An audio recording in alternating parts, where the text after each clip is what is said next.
Injustice. Part 1. After hearing arguments from both sides, the tribal council has reached a decision. We don't want blood money. Neither blood for blood nor forgiveness. Yeshab Khan Afridi's thunderous voice silenced the entire gathering. He spoke before the head of the council could even begin. Sadr Khan Afridi cast a reproachful glance at his son, making him lower his gaze. The head of the council then looked at Dilawar Khan. He nodded reluctantly and, turning to his furious son Shams, Dilawar Khan said in a weak and broken voice, "Go, bring here." Shams silently stood up and walked toward the car. After he left, Dilawar Khan cast a sorrowful look at Khan Afridi.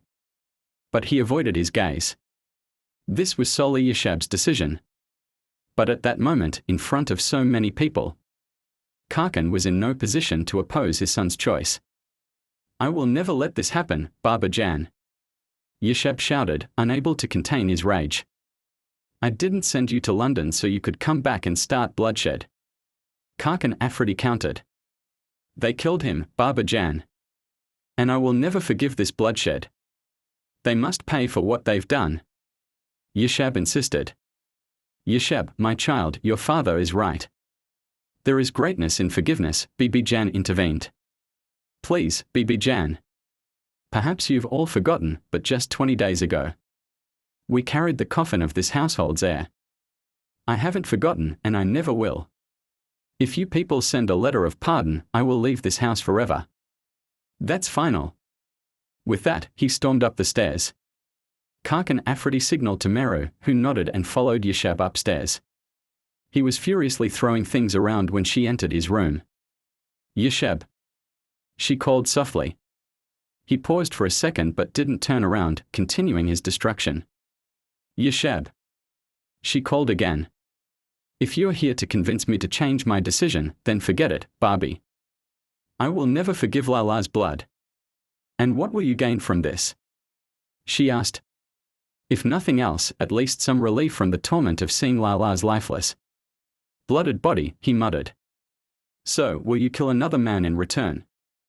"No." "Then, what will you take in blood money?" "Money? Or a woman?" Meru asked sharply, staring at his red face. "Barbie, you. What about me, Yeshab? Speak up. You want to take revenge on a defenseless woman who has no fault?" she challenged him. "Barbie, your emotional speech won't change my decision," he stated firmly. "Fine, do whatever you want. But remember this, I will not let you harm the girl given in blood money. Do you understand?" Meru warned angrily and left the room. "The girl given in blood money means nothing to me, Barbie. I only want to make Shams Khan suffer the way I have. He should know what it feels like to lose someone you love dearly." Yeshab muttered to himself and, in his fury, smashed an ashtray against the wall. "Cover her with a shawl," Shams instructed the women in the hall. I am not going anywhere, Lala. You can't send me away." He screamed in terror. "You. How can you do this, Baba? Baba, you can't make me Avani." "Lala, I won't go," she cried desperately. He clung to Sham's chest, sobbing. With great restraint, he pulled her away, took a shawl from Parasha, and draped it over her before grabbing her arm and leading her outside. "Lala, tell them. Tell them that you didn't kill Yeshar Khan intentionally. It was an accident. Please, Lala, I don't want to go," she begged, pulling against his grip. The women and servants of the Haveli watched with sorrow as their beloved here was taken away forever. But none of them had the courage to stop it. A few miles from the council gathering, Shams slammed the car brakes. He looked at the crowd of men in the distance with terrified eyes and clung to Sham's arm. "Lala, save me. I will die without all of you, Lala," she pleaded. Shams removed her hands from his arm and stepped out of the car. He walked to the other side, opened the door, and pulled her out. If your Lala could save you, he would never have let his beloved sister become part of this tribal council's decision, he said gravely and led her forward.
Khakan Afridi had 2 wives.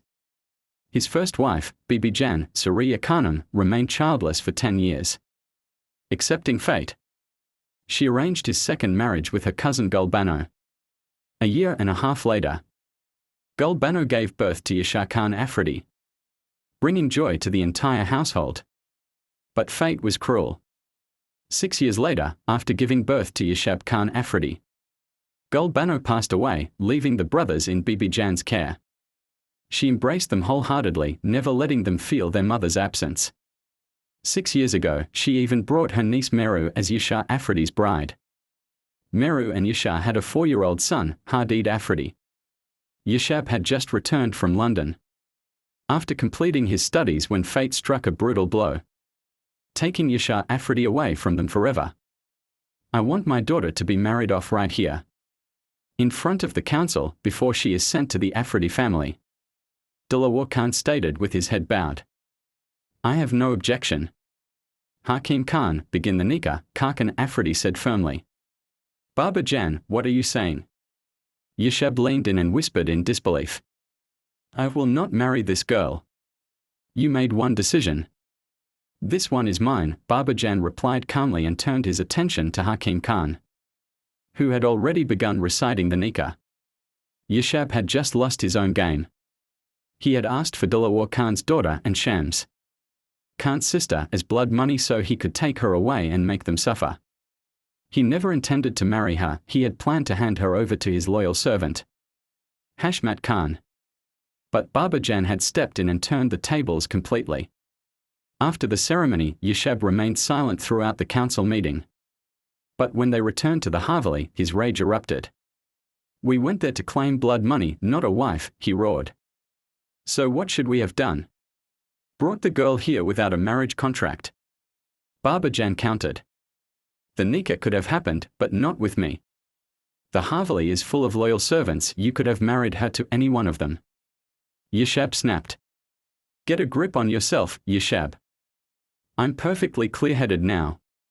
And now, I will end the root of this problem once and for all. Yashab stormed toward her. Let me go, she cried in a strangled voice. Yashab, let go of the girl. Have some sense. Baba Jan shouted as Yashab grabbed Hia's throat. Baba Jan, step aside. I will end this story here and now. Yashab. Baba Jan roared. Yashab shot one last furious glare at Hia's trembling figure before shoving her away. Unprepared for the force, Hia stumbled backward and crashed into a nearby table, its sharp corner cutting into her forehead. Blood gushed from the wound, to be continued.